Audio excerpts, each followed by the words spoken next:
Bonjour, il y a des procès qui sont simplement la conséquence d'un drame, et puis il y en a d'autres qui sont le reflet de notre société, de notre histoire. Ce sont à ces derniers que vous êtes intéressé, Christophe Soulez. Avec Alain Boer, vous venez de faire publier ce livre, 3 minutes pour comprendre, c'est aux éditions Courrier du Livre, et ce sont les 50 plus grandes affaires criminelles de notre histoire. Dans la préface, vous écrivez, je cite, « Le crime est un formidable révélateur des forces et des faiblesses d'une société ». J'allais dire, c'est l'universitaire que vous qui parle. Oui, parce que le crime fascine, a toujours fasciné. Généralement, l'individu se retrouve soit dans le criminel, soit dans celui qui lutte contre le criminel. Et surtout, le criminel, en fait, c'est celui qui, à un moment donné, va commettre un acte que chaque individu n'aimerait pas nécessairement commettre, mais en tout cas se demande comment il a pu le commettre. Donc c'est effectivement un très bon révélateur de l'âme humaine. Et alors, vous balayez les siècles, si je puis dire, Oui. et à chaque siècle, son procès, ou tout au moins à chaque Son affaire période, criminelle. son affaire criminelle. Ouais. Alors, on va commencer. Gilles de Rais, j'allais dire un homme à double visage. On connaît le maréchal, le compagnon de Jeanne d'Arc. Et puis, c'est aussi Barbe Bleue. Oui, c'est aussi la figure du monstre, en fait. C'est effectivement un individu qui s'est révélé avec des talents guerriers durant la guerre, qui a été un grand du royaume, et qui a profité aussi à un moment donné de sa position du temps de la féodalité pour un certain nombre d'assassinats, et notamment d'assassinats de jeunes enfants. Donc, c'est le premier tueur en série. On peut dire, oui, c'est l'archétype du premier tueur en série, tout à fait. Donc, avec la protection qui pouvait en plus bénéficier à l'époque. Et d'ailleurs, il n'a pas été arrêté pour avoir commis des meurtres d'enfants. Il a été arrêté parce qu'il est rentré dans une église armée et qu'après, l'Inquisition en a profité pour lui faire un procès pour ses meurtres.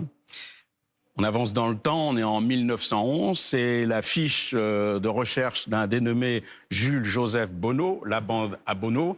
Et là, j'allais dire, lui et ses complices, ils ont des pas d'avance sur la police.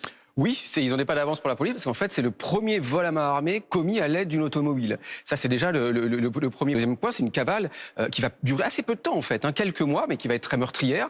Donc, effectivement, avec la police qui va toujours lui courir derrière et courir derrière sa bande. Et puis, c'est aussi une période où, en termes de progrès policiers, il y a énormément de choses qui sont faites au début de la Troisième République. Donc, c'est le début de la police technique avec Alphonse Bertillon. C'est le début de la police scientifique avec Edmond Locard.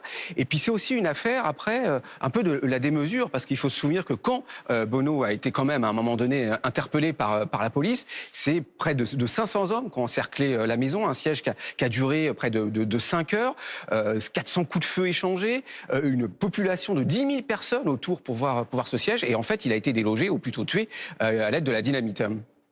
On est en 1995, Khaled Kelham, il est tué par la police dans la région de Lyon. Il est proche du GIA, qui est le groupe... islamique armé à l'époque, Voilà, islamique armé, suspecté donc d'avoir participé à plusieurs attentats.